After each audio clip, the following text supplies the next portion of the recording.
going to be a big area we're going to hit. A lot of areas. We don't see it very commonly.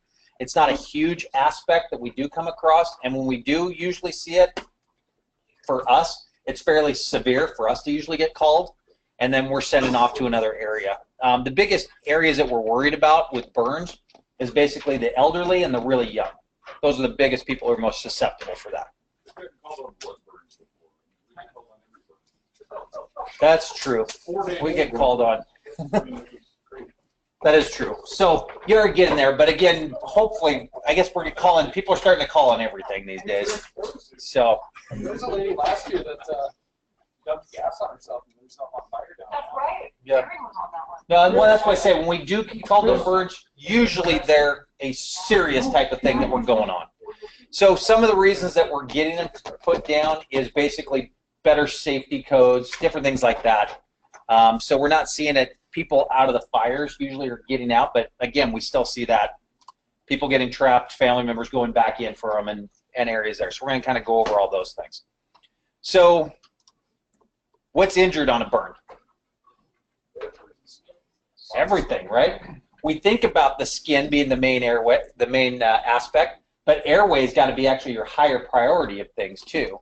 And be checking out their voice, listening to that. Are they starting to get hoarse? Are they getting raspy over a period of time? Look in their mouth and you see any swelling, irritation on that to know that I'm going to take that airway real quick. There was a lady got burned up with a campfire. Someone threw kerosene or something on there. And it was like, open up your mouth and you see black down her mouth. It's like, yep, you just bought yourself a tube right now. Because if I wait, you're not going to be able to get it later, and then she's bought herself a crack. So I wanted to take the soul up. It just depends on how much heat and how much area was in there. I just know if they're coming up there, it can matter of minutes. It can be fully enclosed. It could take hours. It just varies from person. How much heat did they get in? How much did they suck in? You know, if someone takes a big breath of hot air, it depends on how hot it was, they could be dead immediately. But so I can't give you a good answer, but I know it does vary from time frame, from minutes to hour. Muscle's going to be affected, bone's going to be affected, all the organs, depends on where it's at, as well as the psychological effect, even of just being disfigured or being into the situation. So we've got our what's called our primary layers of skin, and then we've got actual layers, and then the different areas that break down from that. So what are our primary layers of the skin? Epidermis, dermis, sub-Q. So that's the main area we do. And when we talk about the epidermis breaks down into layers of the skin that we'll get as well. So anytime we're dealing with basically we used to have different grades of burns. Now they're either calling it partial thickness or full thickness, realistically where they're going to. And at partial thickness is when we get down into the dermis layer. Superficial is basically our sunburn type and our first degree burn that nothing's involved on there. When we get down to the dermal layer, we start seeing a lot of our blistering in other areas. And when we get down to the sub-Q layer, that's usually our black and charring because that's getting down to full thickness. When we talk about the epidermis itself, there's 4 layers of skin that we talk about. There's actually a couple layers on top of that when we talk about the squamous cells. There's actually can be 7 to 12 layers of just the squamous cells that give you the boundary, and that's what sheds off and breaks through. But we have 4 layers of skin pretty much on all our body except for our palms and our soles, and those have about 5 layers. It has an extra layer of thickness in there because of our use and how we're doing on it. I'm not gonna, shouldn't be any questions as far as that, but I just want you to know that it's built up and it is thicker in the palms and the soles. The dermis layer, this is basically what has all our connective tissue. That's our elastin fibers, blood vessels, sweat glands, everything's pretty much into that layer. So if we get any injury to the top of the skin, the epidermal, or into that sub-Q, not quite sub-Q, but in the dermal layer, those people are going to be in a ton of pain because the nerves are involved, right? So that's where we get the pain. Once you get through that and you burn down to that full thickness into the sub-Q area, the nerves are dead. So actually those patients usually have no pain, to minimal if they do. So if they're full thickness throughout. But it just kills everything out on there. And that's where the sub-Q below, that's our fat, big blood cells. The burning of skin, you guys have hopefully haven't smelled, but if you smelled it, it's just that one smell. It's the only smell that's made me want to vomit. I've handled a lot of things, but that smell just gets me about every time. And then when it starts burning the fat layers and down below, The nerve endings usually are gone when you get down to that layer down below, but then it starts getting into muscle, starts getting down into bone, a lot of things exposed down there, and that causes a whole new set of issues, what we'll get to further on. So our underlying structures, obviously we have our muscle tissue, our fascial bands, tendons, everything that's going to be on there. And then in certain areas, then you've got your organs sitting below. Obviously, if we're talking about core injuries versus extremity.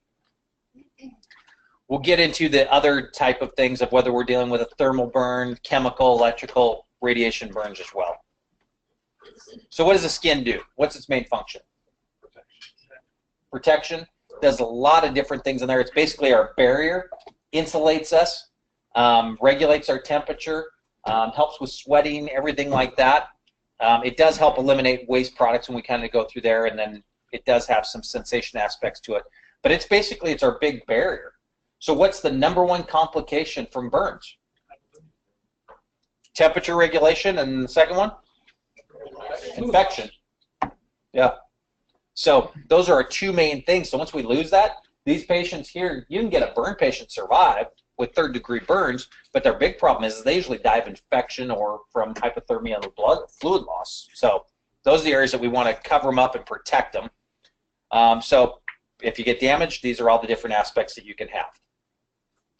So of course, when we deal with a burn patient, and we want to wrap them up, right? We'll get a gauze and wrap it up, and then we just soak it in water to cool down the burn, right? No. Oh, we don't? Dry. Right. So the reason is too, but actually that used to be one of the treatments, is they used to put wet, damp area on there, but it pulls heat away. The other aspect to do with that dry area is actually that wet will actually just suck more moisture out. Water causes, actually you think about it, water causes a drying effect on you. So you don't want to have wet area, you want to have that gauze in there, and obviously when we're dealing with hands, same as we get cold injuries, you want to separate each of those digits when you're wrapping around that area, because otherwise that skin will actually fuse and meld together. So if you're dealing with palmar surface or if you're dealing on the feet, make sure you're wrapping between the web spaces of the digits as well, because those areas will fuse in there.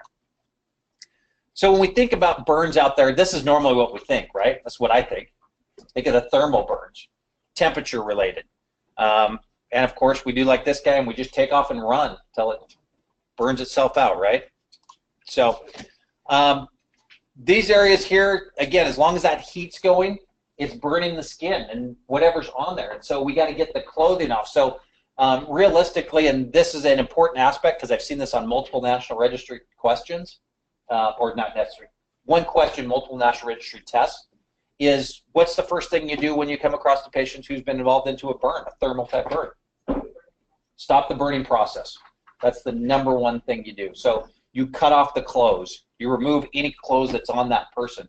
I remember going to a fire and we had a family came down and decided to go help. They wanted to go out and help because it was wildland tourism approach. And the lady happened to be, and this was granted, this was early 90s, but she came down in nylons and shorts. And it's like, no, you get the heck away from here as quickly as possible. But we had that same lady I was telling you about that they threw gasoline on the fire and it kind of burned down her throat.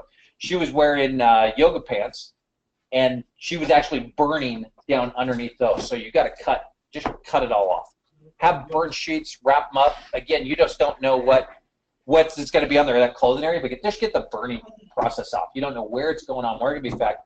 Wrap them up in sheets. Again, we got to be, I talk about a trauma patient as a naked patient, and we cut off, and we got to be discreet about that. But burn patients, if there's any chance that area could be going on, and those yoga pants were actually had burned part to her skin, found out, just get it off. Yeah. What do you do about it? It's not put in stains, like asphalt or tar or something. That's on that one in Paris, right? Yeah, it was an asphalt plant. It was a tanker that was getting filled. The guy ended up missing the top of the tanker, and it kicked over, and asphalt poured all over him. And it was, I think we were in right beginning, like December-ish area, so it was pretty cold outside. So they just took him right to where the showers, and then it kind of instantly like froze everything in place. And we ended up tubing him, and yeah, but we did try to cut away what we could, but half that tar adhered to a lot of his body, and it was pretty much here. It was all the way down his face, and it luckily just gave us enough area to get the airway on him. I have no experience in that at all. Again, if you could scrape something off, that would be one thing. But if it's attaching to the skin and that by scraping you're going to cause more damage, I'd leave it in place. That's something to be debrided at the hospital-wise. Again, depends on can it come off easy or did that. But if in a situation where you're telling me out, I wouldn't touch it. Also, a tidbit of information is that they gave us a chemical that said, hey, this will work, take it off. But the thing is MedStar doesn't really like to fly with a chemical that they don't know. Right. So. No, I get that. If you're in an area where you're going to potentially cause more damage, you don't do it. So, but you do want to stop that burning process. The big thing it's going to be related to is clothing and other factors from that. Yeah, Will.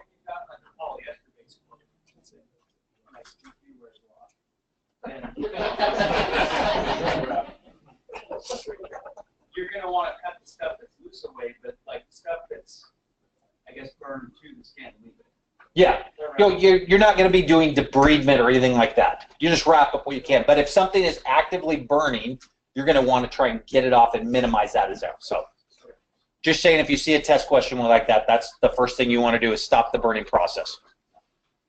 So when we're dealing with thermal burns, basically we grade these on, you know, how much depth do they go, bless you, how much depth, what is the area that's going on, how much temperature was going in, how much was affected, how long were they affected into that. So some of those areas, Jackson's theory of thermal wounds, this would be a good one to know. Talks about 3 different zones. So the zone of coagulation, this is the skin nearest heat source. Hey, Gary, you can come here for just a second. So while I'm talking to Gary, just briefly, know all 3 of these zones.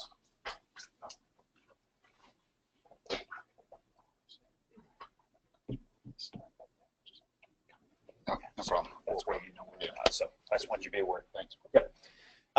So the zone of coagulation, the skin nearest to the heat source, this is the most changes, and that makes sense, right? Most of the heat, what does heat cause? It causes coagulation, it causes burning, it causes melting up. So that's going to be the closest. The zone of stasis is the less damage, inflamed, blood flow is decreased, and the zone of hyperemia is the erythetic skin around the blood. So if this makes sense to you, it makes sense to me. This zone right here is where the heat got to. So it's all just kind of inflamed and molded in that. This zone right here has been affected by the heat, but nothing's in there. So it's kind of a stasis zone where it's going. Now the body treats this as an injury. So out here is all the new blood coming into this area because it wants to try and heal this. And how does it heal? Well, it starts here and it works its way in. So this is hyperemia. So this is blood supply. This is the body saying, hey, we got to bring blood into there to heal it. So this area is red. This area is kind of a whitish area because the blood flow is set off. And this area is reddish to black to whatever it's in. But it would be very good to know those 3 zones by name and know that it's Jackson's theory in case you get a question on a test, maybe Monday, that says, what's Jackson's theory of thermal wounds and what are the 3? And there's A, B, and C. This would be the way to fill it in. Fair enough?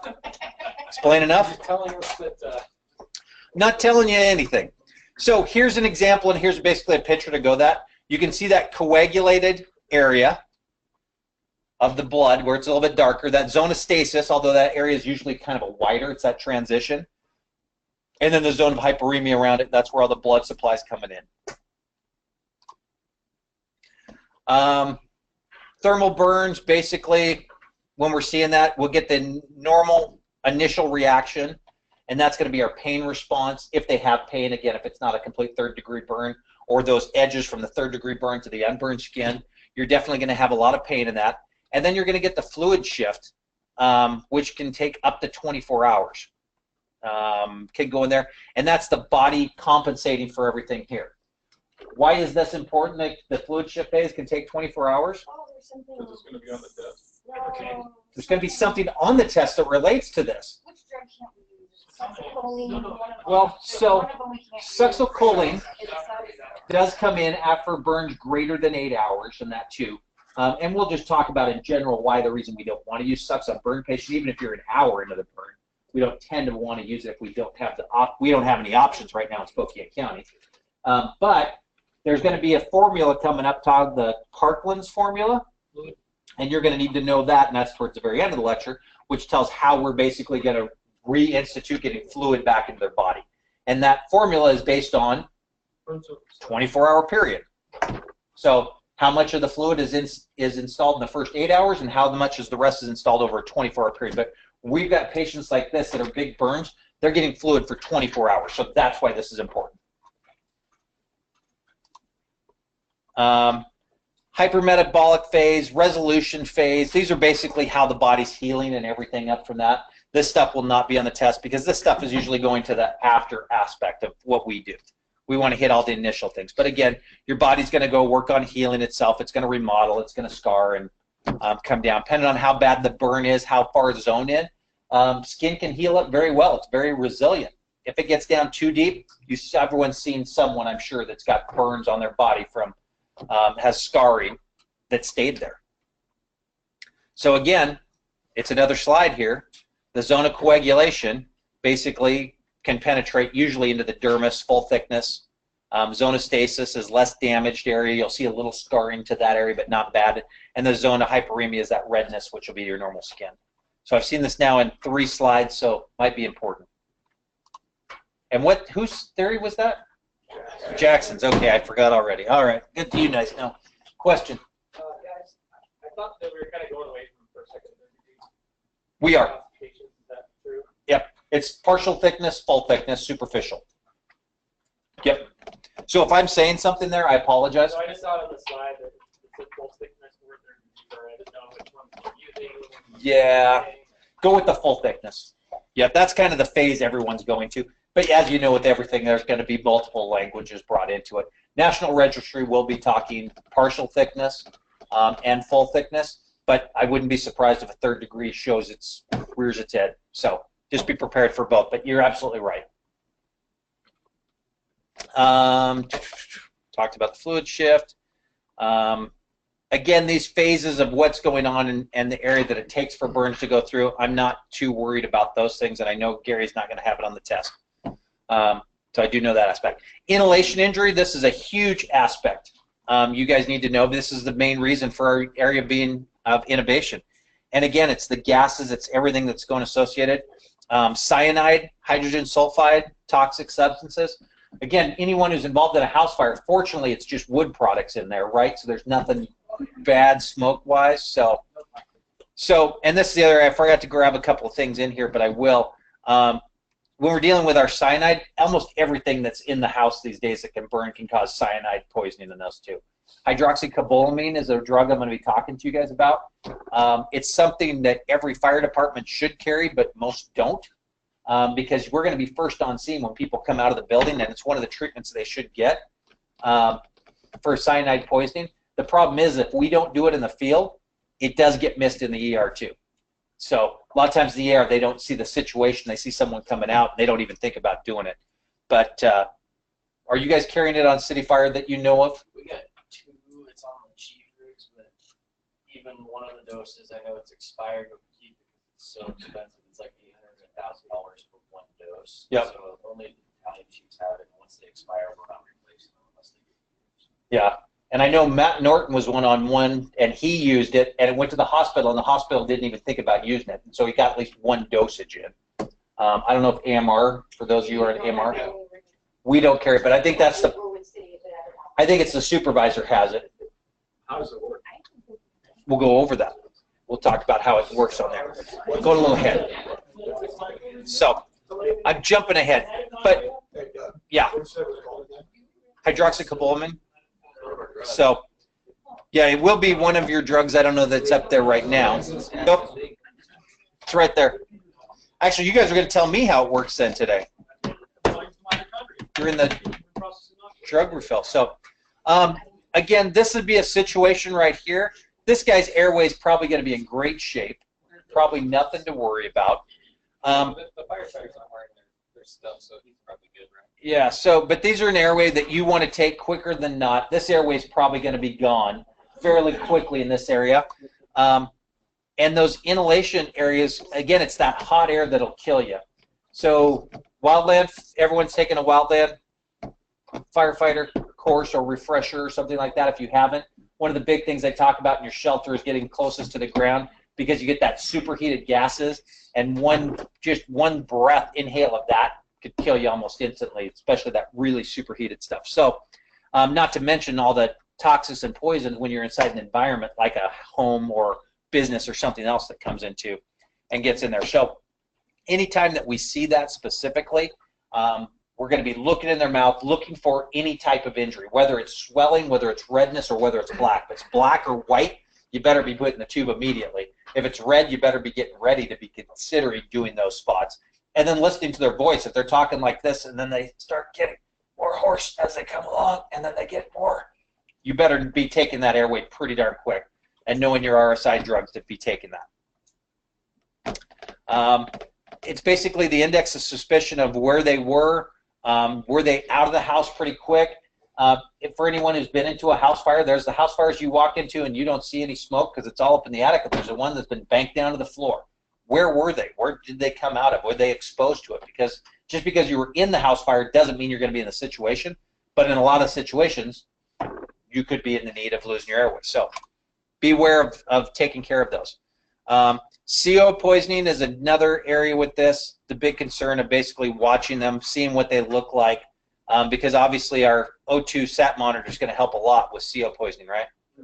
So it's that index of suspicion of what can be there. Thermal burns, again, this can cause burns all the way down there. The lady who had the fire, basically she was black all the way in.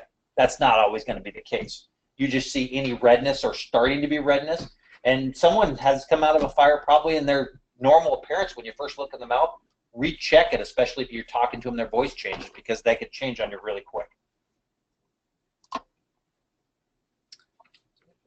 And this is that high-pitched, stridor, crowning sounds, any type of things where you start getting changes in their pitch of the voice that you need to be thinking, I need to take the airway. And again, you guys are going to get really good at it, of taking the airway and RSI.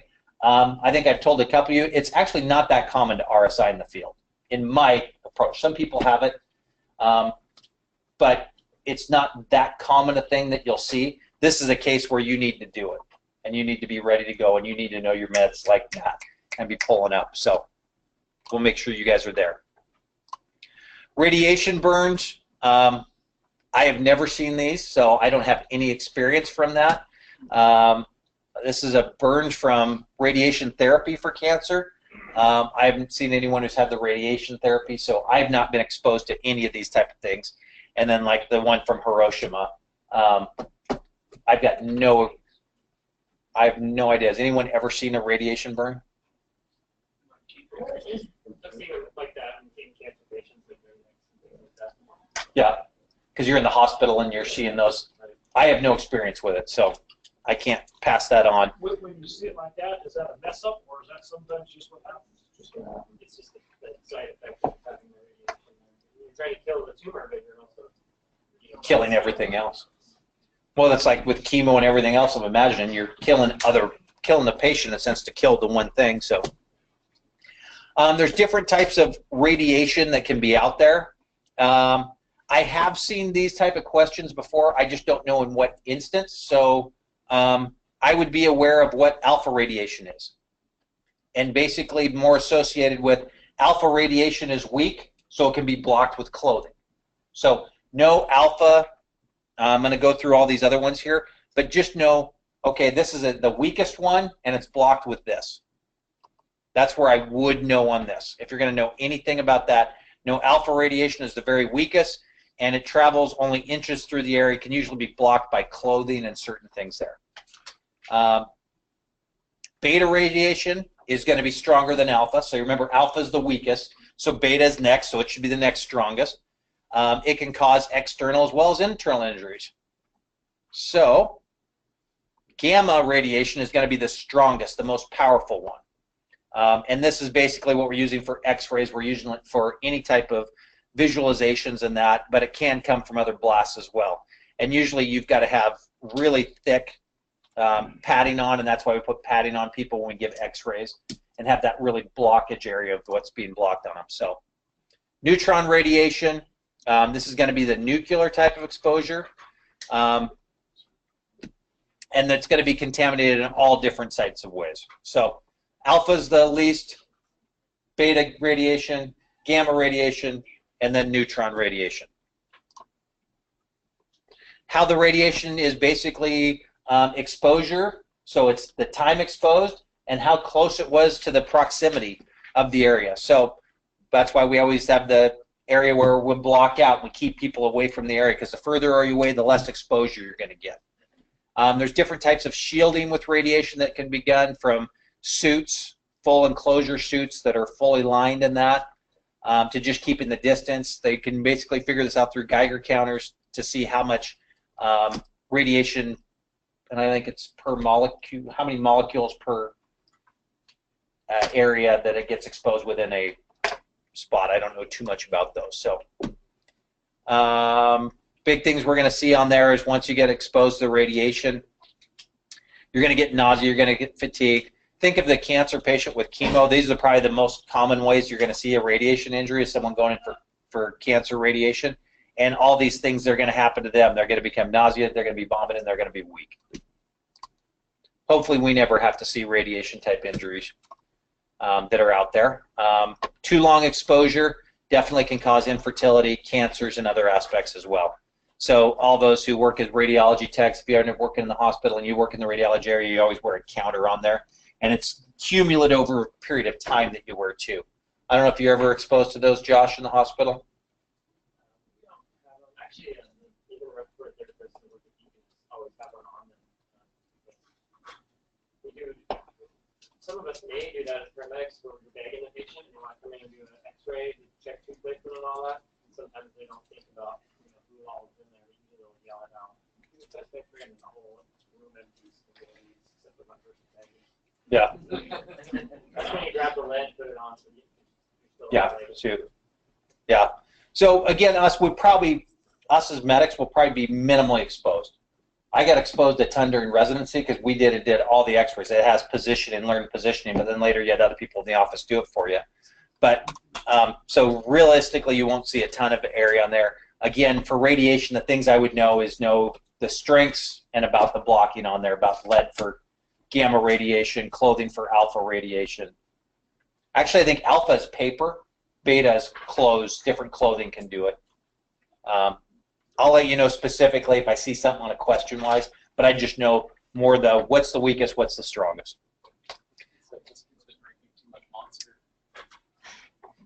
He's got a tattoo on his face there. So corrosive burns, chemical burns. Again, these can happen at we have a lot of different chemicals that are around here. We don't deal with it as much. I remember in high school we used to have a ton of chemicals in an open hood. I don't know if they still do that in science classes and still have the stuff we had exposure to, but we still had lead thermometers we'd break apart and pass it around on the desk. So mercury, yeah. Great stuff. It was fun to watch. You might know something too. So I don't know what it is. Hey, I never claimed to be smart. I just happen to have all the answers in front of me. I'm like Alex Trebek right now. I've got all the answers, and I'm making you think I'm smart here. He really knows how to say it. Right. Yeah. So chemical burns, anything out there, depends on those chemicals there, whether it's a liquid type chemical or a dry chemical. And you can get a lot of things out there. Anytime it's a dry, the big thing we want to do is we want to brush it off. We're going to try and get it off as easily as possible. Our liquid chemicals out there, biggest thing is we don't always put water on people. You got to know what the chemicals are. If it is into an area that contains chemicals, usually the MSDS charts to learn of what they can do. Most cases we are flushing tons of fluid across to get it off, but you just have to see what's the interaction with the chemical, especially if it's a dry chemical. Good. Yeah. How do we flush for coronavirus while transporting? Good question. Make a mess of it, yeah. Don't know. So you're flushing with like a milliliter of water and just dripping on them? Recycle the water. So it depends on if you have something to go there. I don't know. You're just taking as much. You go through everything you have if you're copiously flushing. Yeah. Good question. You can make a great with nasal cannula and 1,000 bags. If you're pretty on it, if you have to Yeah. So, chemical burns, again, just watch out there. They can cause a lot of necrosis, especially if there's fluid in there. We just want to limit the area. We want to stop the burning process again, same type of thing. So we want to get the chemical off as quickly as possible. And then we have to kind of know how it reacts in that, whether it's an acid burn, whether it's an alkalotic, what's that kind of source on there. What's going to happen as far as that burn goes, and it depends on what it is. Some of those, if those are fluid areas, it can soak right through clothing, soak down the skin, and keep soaking down in. And those ones you want to flush pretty good. For the dry ones, you just got to get that off, and then those you'll flush as well, as long as they're not any reactions with water. You got to, again, as with anything, if you're exposing everything, because you just don't know. And that's clothing. If you get acid onto a cloth, that clothing will continue to burn that same process. So you just got to get all cut off. Electrical burns, again, another common thing you guys could see that are out there. So it's depending on too, and I don't know too much about AC current versus DC current and the different type of damages it's going to cause on there. But any area you're getting that electricity can cause burns. Where we see it a lot in kids is, again, can be fingers touching into sockets, sticking stuff into sockets, younger kids biting into things, and those electrical wires. So you can see injuries to the mouth, other aspects coming in of their body. The reason I'm holding off here is I'm trying to see if Gary had anything on Ohm's law on there. I don't remember such, so I'm going to bypass this because I don't think I see anything there, but I'll talk to him and I'll have him mention about that if there's something today on Ohm's law. I don't remember there is. And then Joule's law, I don't remember it either. I can't remember what it does on the test, so I hate to give you guys a bunch of stuff that you could never use. So I try to minimize that at least. Well, just for today.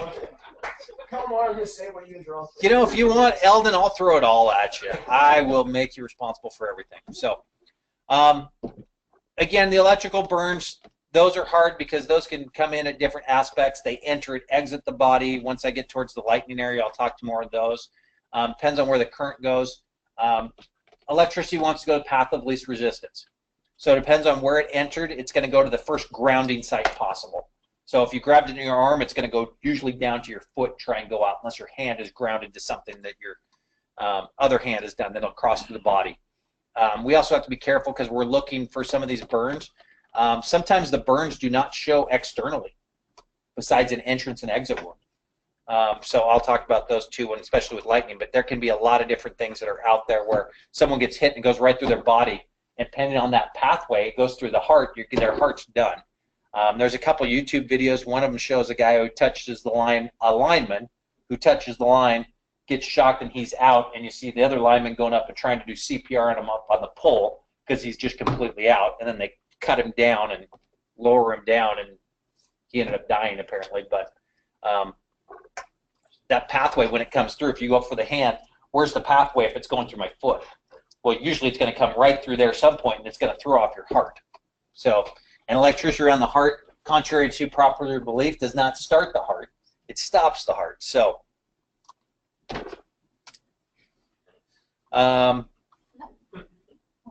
this is a, you know what's funny is I saw something just like this down in Cancun. And I'm assuming this looks like, see the bar behind? This looks like a pool down in Cancun, Puerto Vallarta, somewhere in Mexico. You see all the bottles of alcohol in the back, and this is how they were repairing some stuff at a pool down there too. So doesn't shock me at all to see that. So yeah, it doesn't surprise me at all to see something like this. So yeah, no, I didn't. I didn't even mean to do that. I've been waiting all winter to go back down there though, so I know exactly where that spot. So. But anyways, where this goes is this is going to cause different type of electrical dysrhythmias. Usually if you get hit with something like this, it doesn't necessarily cause VFib. A lot of times it'll put the heart in a system. Because what do we do when we defibrillate a heart? What are we trying to do? We're resetting. Yeah, but basically we're stopping the activity onto it. So when we defibrillate, we're stopping it. Whereas when we cardiovert, I know I'm getting ahead, but I want you to be aware of this. When we cardiovert is a synced area, which means we time the delivery of it, and there we're trying to delay the repolarization of the heart so we can stop and get it reset. But it's two different things. Defibrillation, we're just stopping the heart. We're hitting it. Whereas cardioversion, we're hitting at a specific spot, and it's usually at lower doses because we're timing it to where we want it to go. And we're working just on the ventricular portion. But we can see these go into VFib. We can see PEA. I've got a whole different thing of what I believe PEA is, and I don't see these a ton. Where electrical injuries go into a PEA, I see it usually for other areas, but it definitely can happen. But I think asystole and VFib are going to be your most common things you will see after any type of electrical injury through the body. Again, like I said, it's going to go through the path of least resistance, and it's going to go right to the first thing to the ground. That's what electricity wants to do, is be grounded.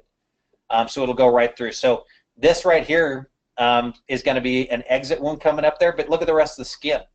I wish I could see more of the body on there, but you don't see a lot of other injuries. And you will see sometimes you'll see a lightning strike across, and you'll see external scarring across. And that's actually a good thing because then it's staying on the surface of the body, and especially if you're wet, it'll stay on the wet tissue and it'll travel outside. Worst thing is when it travels underneath and you don't see it on the outside. And I don't see a good one coming up, but there's actually one where basically the guy looks completely normal, barring a hole in his hand right here and a hole in the bottom of his foot. And when they cut him open for the autopsy, he was cooked inside just from that area. But outside, you would never know anything ever happened to him. So if it gets struck by lightning, it's better to be soaking wet so that it travels on the outside. So, and then that can happen too when you have defibrillation pads on there too. You get something that's wet across there, and sometimes it can actually cause a burn across. Actually, the most common one that I used to see, it was out there, and I don't have a BVM. BVM. So what do most people do when we were used to be BVMing before a tube in place, and you'd say, okay, we'd stop for a second to shock. The most common thing a person did with the mask, if the legs were down this way, is they'd pull up like this. And so they were right over by the face, ready to stop. They're clear, and then they'd come right back down to back. Well, the problem is when you come up like that, that shoots oxygen across the chest, and as soon as you shock, oxygen isn't a conduction, right? Oh, it's fantastic conduction. And you'd see this flash of fire go right across the chest.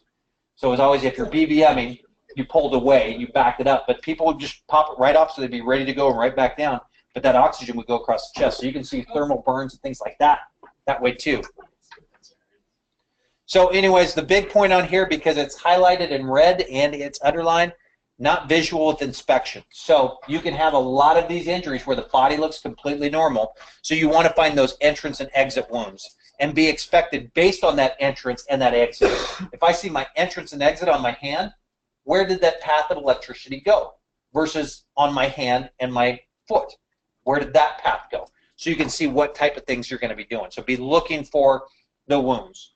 Again, you may not know entrance and exit unless you know the history of how they touch the area, but just be knowing where those going.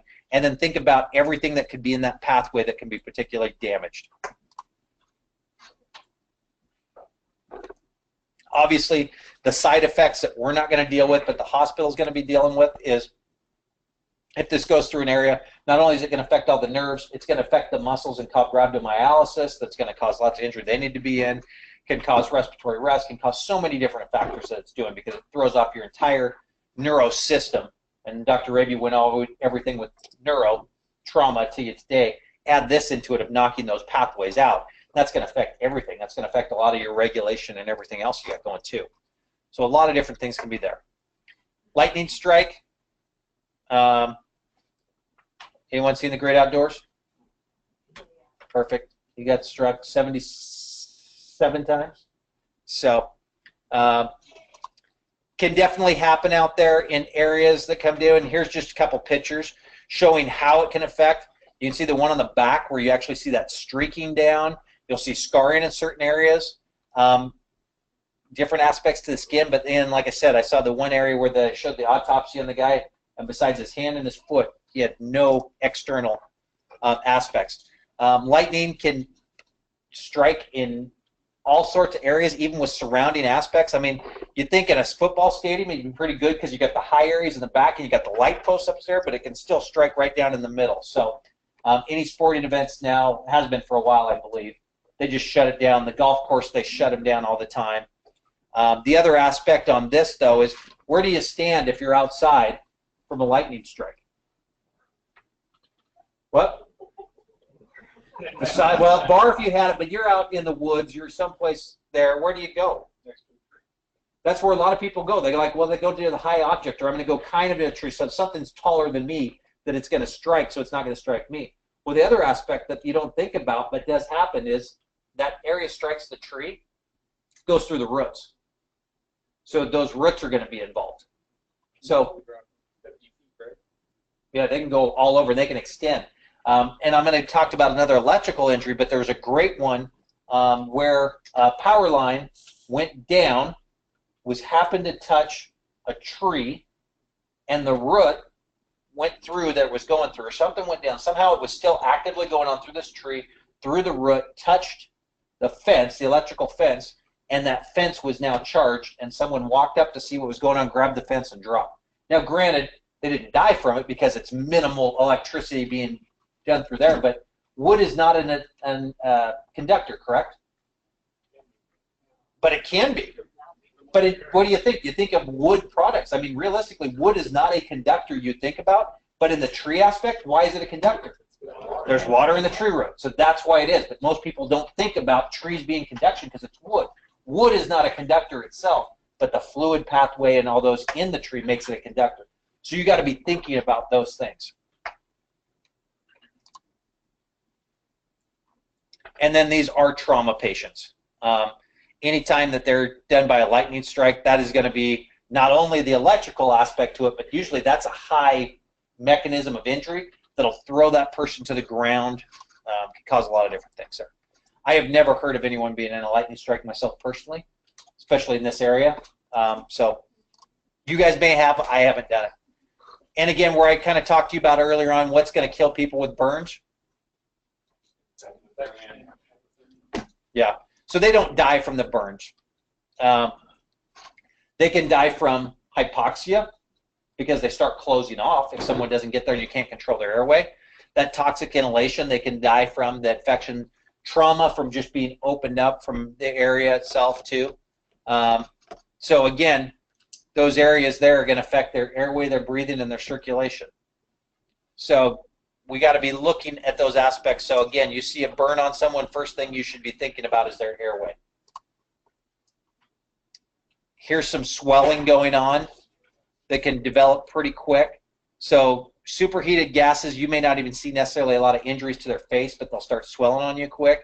But you see this here, and all of a sudden their airway not necessarily is an option for you. You can see here they went nasally, kind of got that done. But how easy is that mouth going to be to intubate? Pretty difficult. Now that's a really, and think about that trauma of the neck and how much swelling's down at the neck. That's even going to be a hard crike. Some of those cases, and that's why actually, just so you guys know, we're going to be doing some more surgical crikes with you guys than we have done in past class because we're actually going to be adding surgical crikes to our protocols in Spokane. A lot of different aspects with this, but you guys are going to talk about the quick trach. The quick trach is a needle that goes through the skin. Well, that skin's got a lot of turgor to it, a lot of areas. It's hard to get through and get in the right spot, where surgical crike is very easy. Cut the skin, get your hands down in there and feel to the spot. We're going to get you guys some pig trachs to be doing those on. You guys are going to be in through one of our first difficult airway courses we're going to be doing for you guys, and we're going to be working more surgical crachs. They thought it would be easy and quick and to keep scalpels out of our hands so we don't cause. Again, a scalpel in your hand, you're more dangerous. You can cut too far. You can cut yourself. Where that quick trach, it's going to be hard to cause a lot of damage on. But getting through skin is actually very tough. And everyone carries a scalpel on your truck, right? Yeah, always. Where? What'd you say? I said it's made by rock. Nope. No, everyone does carry a scalpel. Where's your scalpel at? OB kit. Yep. They were starting to do some OB kits without scalpels, but check your OB kits and see what's listed, because that's where your scalpel is.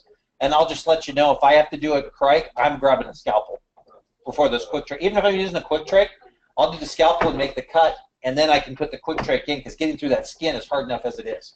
Have you had to use the quick trach out in the field done? I have not. I got to use do crikes only on autopsies. So, and use that and cut in the skin. It was part of our airway course and stuff. But I've never done a crike on a live patient. Where I do recommend, though, there's two situations, and we'll talk about these later, getting to this as an airway course. But if you get anyone with esophageal varices or esophageal cancer who's coming over there, that's your perfect chance for a crike. Because if you haven't seen that, that's a crime scene. Blood comes everywhere. And to manage those airways, first thing I would do is grab abdominal gauze pads and just stuff it in their mouth and then go for the crike. Because then there's less bleeding out there. You can ask, next time Dave Baird's in here, ask him about that. He went on one day where all just covered in blood. We had one when John too, the blood hit the ceiling. Oh. I mean, it was under pressure. No, he said it was filled the room. This guy was vomiting, projectile vomiting blood throughout the whole area. That's where I'd plug up his mouth and just go for the crike. That's the other thing aspect too is, again, training-wise, there are certain trainings out there where you have a hard time getting the airway and someone's there. I don't recommend this, but in certain cases, do a crike on somebody that they're dead, basically. You're going to call it in a scene anyway. You don't just do it randomly. There has to be some reason that you're doing it. You don't do it on a DOA that you saw that. But you see a traumatic arrest and they've got a difficult airway on there. And again, part of our traumatic arrest protocols is we have to double dart the chest before you can call them. But in a situation like that, when there's area, you are going to potentially have to do a crike on a live patient sometime. Wouldn't you rather do it on a dead person? No. I mean, you got to be careful on who you do it for. You can't just randomly do it. But I'll let you know, back in the day, before we wouldn't let us in the hospital to do tubes, we would be lined up. As soon as someone died in the hospital, it used to be the old school way where they didn't let the family in. We'd transport dead people. They'd put them in the ER. The call would go out to everyone on Life Fleet, and you'd see 5 ambulances pulling up, and we'd all go in and be tubing that patient who just died before they let family come back in, because that's the only tubes they didn't let us in the hospital. So there are situations when someone is dead that we do take advantage of that. If you've never done an IO and someone's dead anyway in the rest, do an IO on them. It's not contraindicated, but get that practice in there, because you guys are going to eventually be in a spot where you're going to have to do it. Take that with a grain of salt. Again, classifying the burns, again, as Josh was saying, yes, we're getting away from degrees of burns, and we're going to either superficial, partial thickness, or full thickness. They do say that they're also based on critical, moderate, and minor. So when we go into classifying the burns, that's where we're going to go into our first-degree burns are basically what? Sunburns. Yeah, just redness in the skin. Can even be getting close to something. You can get some of this, what I call not a radiation burn, but a burn from the radiation of a fire being too close to it. You can get that and get superficial where you start getting that redness across there. Second-degree burns are the partial thickness. Usually the partial thicknesses are going through the skin, but you can just see the blisterations. That's usually that's got that upgraded area. The full thickness is when we're seeing black and then down to bone in other areas. So we're not calling fourth-degree burns on there. That's just a full thickness burn and underlying structures. So our superficials usually are just at redness and there's no blisters. It's going to be sort of the touch. Whereas once you get into the, here's this ways that can happen, steam burns, sunburns, anything like that. But it's just a redness. The skin's irritated, it hurts, but there's no blistering. Once we get through the epidermis and we start seeing blistering, that's when we start getting into that partial thickness burn. That's kind of towards that classification.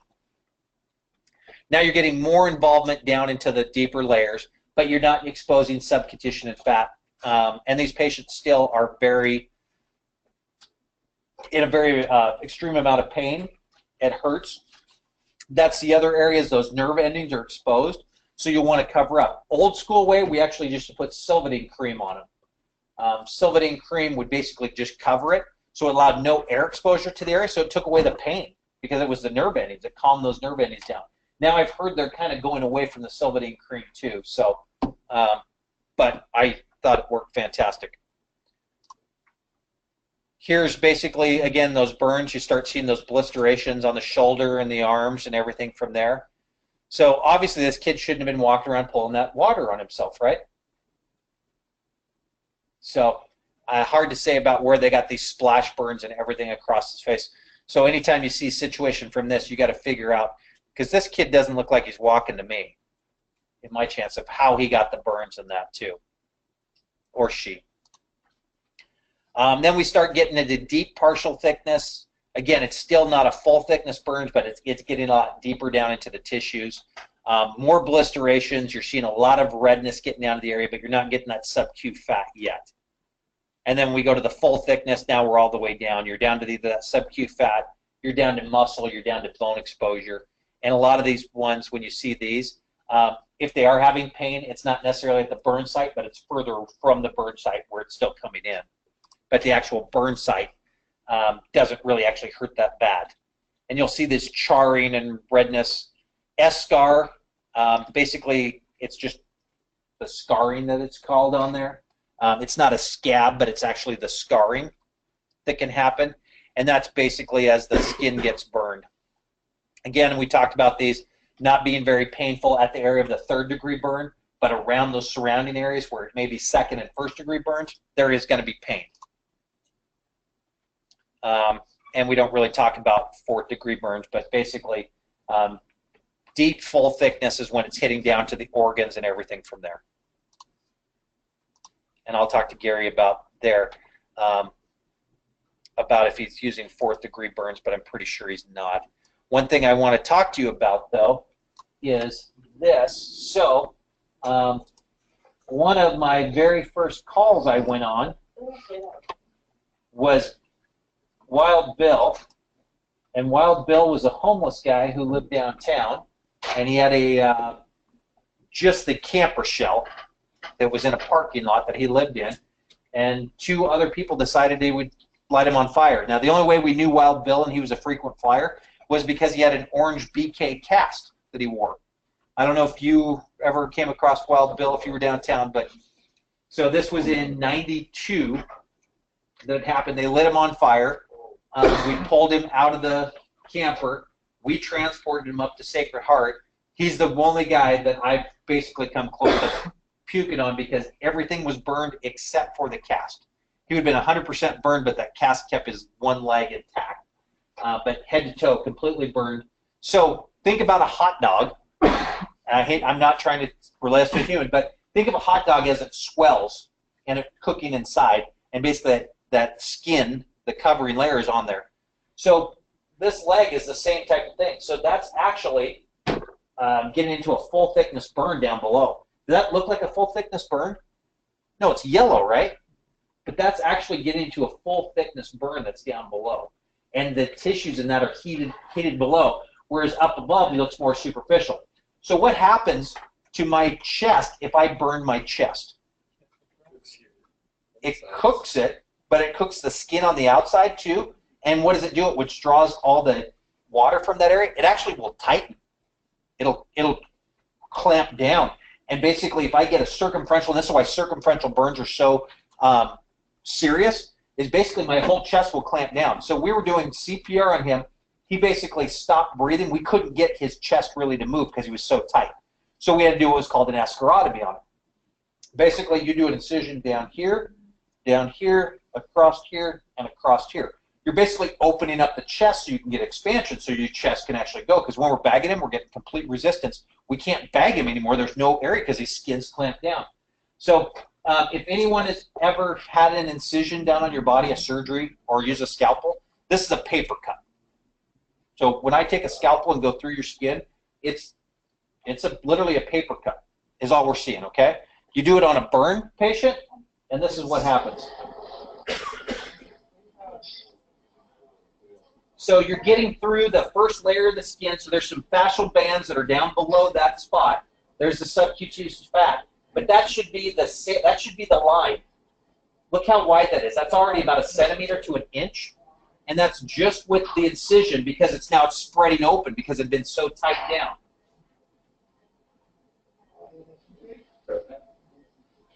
This is also why we use tourniquets on surgery, so you don't get the bleeding on there. But now you just take that fascial area out. Look how much that spread. So, I remember saying you guys did the escharotomy on the Wild Bill. Is that a paramedic skill? no, it was done in the. I was like, did you do that in the field of, or was that out in the hospital? It was in the OR when we got him up there, and the only reason I got to do it, the doc let me do it because he, well, it was the NIA, but he also knew I was going to medical school, so he let me do it. So. It's not recommended if we go on burn patients. It's not recommended, but if you're in a spot, because we don't transport dead people, and you've got a potential viable patient, you guys may have to do this in the field. Now, on that, you have to call medical control and say, hey, I've got circumferential burn across the chest. I'm getting no chest excursion or on the leg. So basically, what is that? What's going on with his leg with that circumferential burn? Compartment syndrome in a sense, but even more simplified, a tourniquet. That's a tourniquet on there. Compartment syndrome is down to one compartment on there, but great philosophy, but more simple terms, that was a tourniquet going on there. So as soon as you pop that free open, the skin can expand, now you can get blood supply back down to that leg. So there'd be a condition, depending on how far you're transporting, you may have to do something situation. If you're going to do it, though, you have to call in and ask. And it'll be very rare they'll let you do it without them right there to watch you. Usually they'll say, how long can a tourniquet be on before it causes irreversible damage? 8 hours. So unless you're doing an 8-hour transport, which I'm pretty sure we're not doing in most cases around here, unless you're on a fire somewhere up in the woods, you'll probably be able to do it in there. Chest can be a very serious possibility. If you have other options, yeah, that could be one saying, I've got circumferential burns across the chest, I'm getting no chest excursion. Permission to do an escharotomy. Do you know how to do it? I've seen it done. Okay. Because what happens, well, in all seriousness, if you don't do it, what's going to happen? Exactly. So that's the options on there. So, granted, it'll probably never happen, but you're just doing the dermal layer down to the sub-Q. You are not even doing down to the sub-Q, to be honest. At this point in time, you're just cutting through the skin, just through the epidermal layer, but it's not epidermal, it's just scar in there. But the big thing you have to do is the cuts go like this. If you don't make this cut, the skin will just rip. If you just do this, you'll actually cause more damage than if you cut through. So you do long cuts through it. That's going to sound weird, but where are the nipples really? Okay.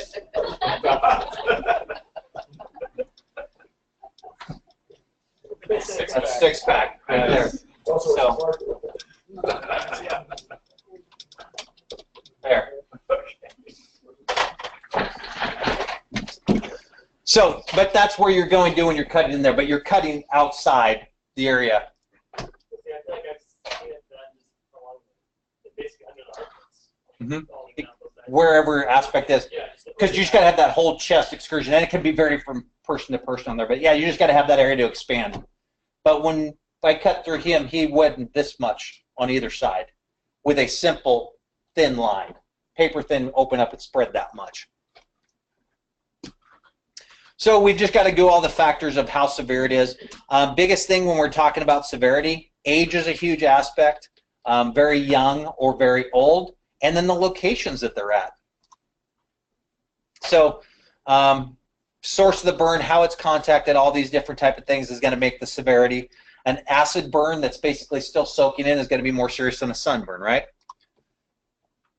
How do we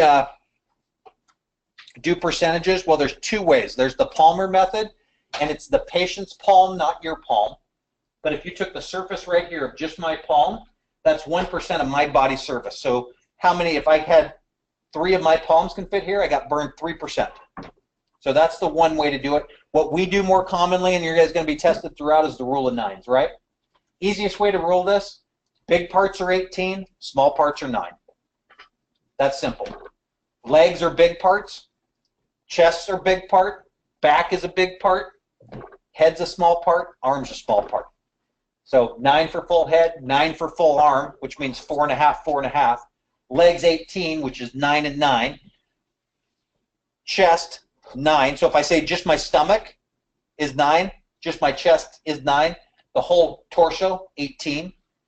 Full back 18. Simple as that. Kids, vice versa. Head's big, so head is 18 instead of 9, and legs are 14. That's the one change. So kids' legs are 14, head is 18. Everything else, 18 big parts, 9 little parts. Simple as that. If you can remember that, you guys will have burn calculations down. The other thing, though, is it basically saying, is it the anterior aspect of an arm or a limb, or is it a circumferential? Those will make a difference in your percentages, right? If it's full circumferential around the whole arm, is that still 9%? Yeah, if it's circumferential on the arm, it's 9. If it's anterior, it's 4.5. So here's the chart. Again, know this thing inside and out. The biggest thing I can say is look down there in the percentages. Now, when it says leg, anterior leg is 9%. Arm is the whole arm. So little parts, 9.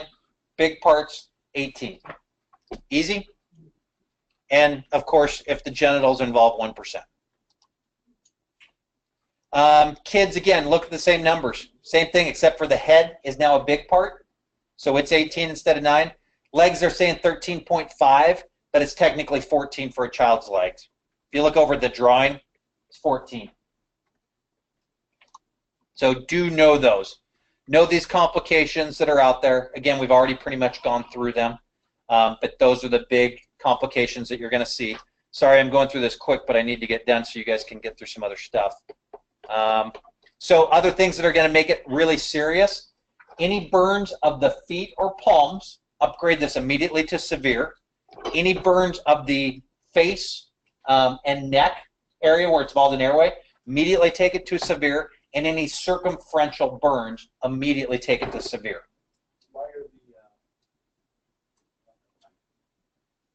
Okay, so especially to the chest is the one area you can go, and any burns to the genitalia immediately bumps it into a severe range. So it's usually based on a percentage of where we go. Other aspect is kids less than 5. That'll bump it up to a severe, and adults, especially in the geriatric patient, those will bump it up to a severe case, mostly because of the healing potential. Obviously, those factors there, I know that's not going to be on the test area. Anytime in there, like we're looking for kids, any burns on a kid, always be suspect, and actually geriatric, be susceptible up to abuse, and be looking for those. Here's those critical burns areas in there. I would probably know what makes it from being a critical. So full thickness burns over 10%. Partial thickness burns greater than 30%. I'd have a good idea of knowing what the critical burns are. I could see that being a test question. More so, patient has partial thickness burns over 40% of their body, critical, moderate, or severe. So I would know critical. So I would just know what the critical burns are. So this would be a good slide to know. And then this kind of just going into more of those classifications. This is all rote memorization, so I would just have a good idea. Actually, those 4 slides, just put it down, rote memorization, moderate, severe, minor. Just get a good idea of what those are, so if you see something from that. We kind of talked about seeing size up already, identifying what's potential hazards, what could be out there, your general impression of the patient, how are they responding, are they able to converse with you, are they alert and oriented, checking their airway, evaluating all these things I've basically already gone through again. These are going to be huge areas you need to know to be able to identify the type of injuries and where they're going, especially if you see a patient like this. The chances they probably got their tube fairly early on this, but this is going to be a difficult airway, right? So you see this, you better be having the tube pretty quick and be managing those. Fluid is going to be a huge aspect on them because they're going to become hypothermic, but they're also going to become hypovolemic. So we've got to get those set. So we've got to see basically how much burns percentage are they on there, because the larger percentage of burns is also going to affect how much fluid loss they're going to have too, and what we got to do to replace that. Besides that, they're going to become acidotic, they're going to be coagulopathies, lots of different other factors we're going to be doing on there. So treatment for these patients, again, very first thing is not airway. Very first thing is get them out of the burning area environment, then stop the burning process. Again, that's key factor. Those will be on multiple tests, especially in national registry. Last part you'll go to, then start getting to C-spine stabilization if need to, then you start going to your ABCs.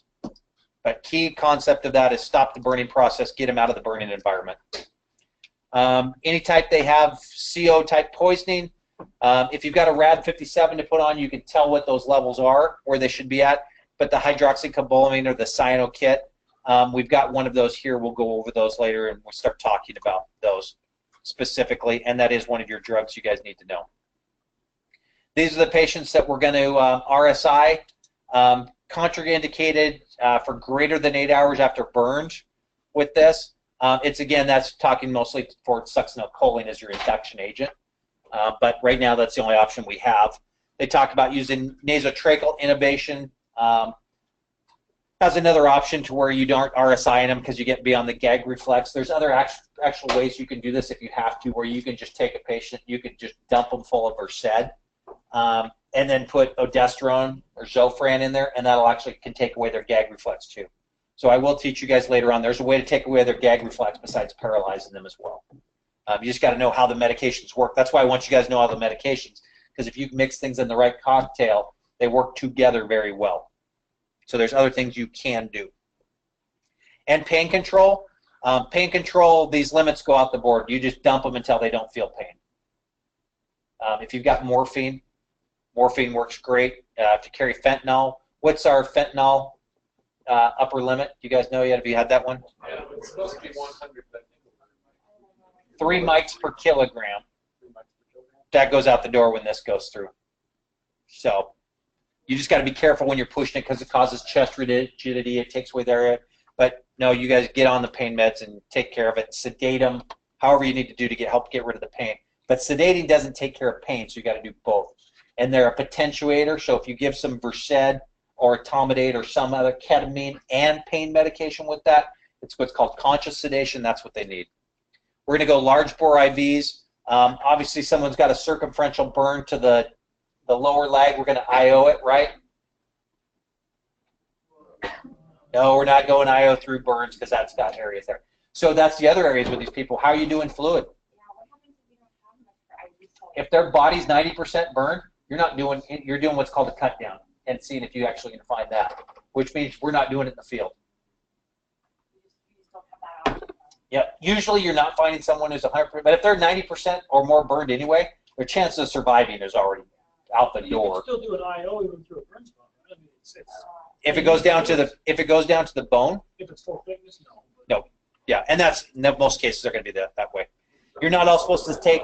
Again, in this situation, you have to be careful, but one of the contraindications to IO, again, I want you guys to know all the contraindications because there are 5 specific contraindications to IO that you guys need to know. But you don't want to take infection or wounded area down and put that into the bone as well. So, but any burn area across that where that area can have potential to be damaged to the bone, that bone can leak out, can't use it. So yeah, you're talking damage to the bone. Yep. Which could be a 3rd degree. Now, a 2nd degree burn over a bone, I'm just going to have, if it's right over my site, I don't want to go through the burn site.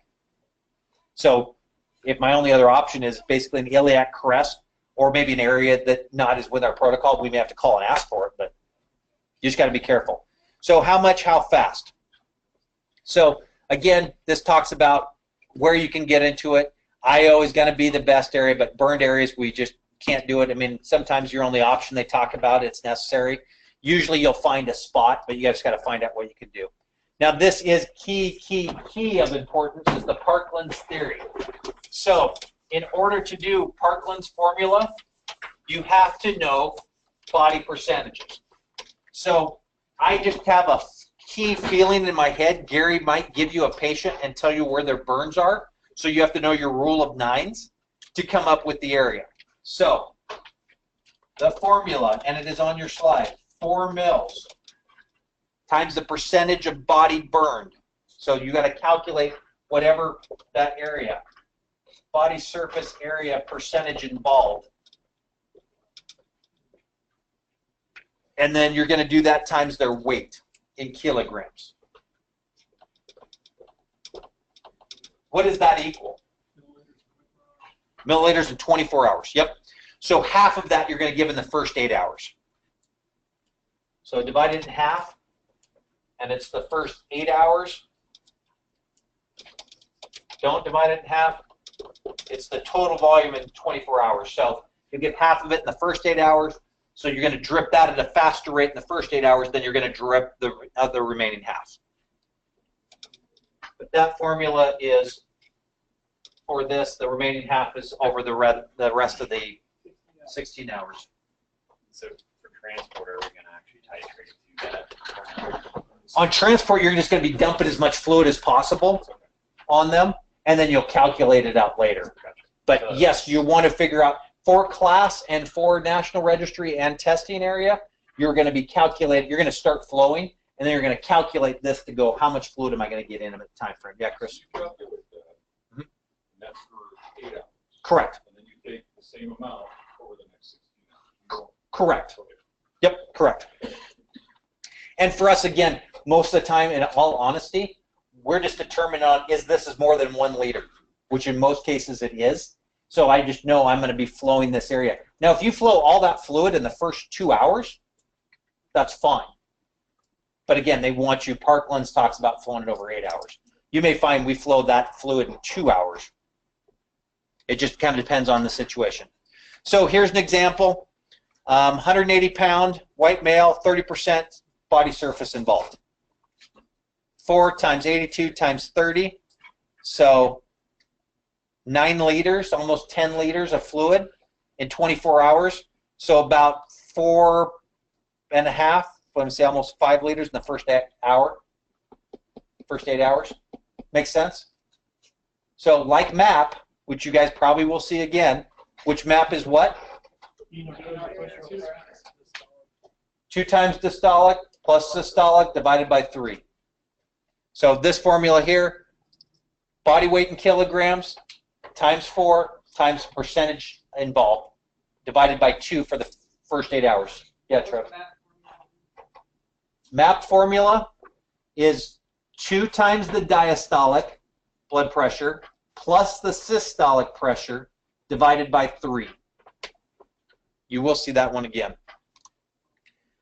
So again, there's some more math in here. Obviously, we're going to be reassessing these patients continuously, doing trending vitals. Again, one set of vitals is a picture, 2 is an 1 is an observation, 2 is a comparison, 3 is a trend. So you're going to be wanting to get 3 trends in there, and you want to get a monitor on these patients as quickly as possible to see what's going on. Fair enough?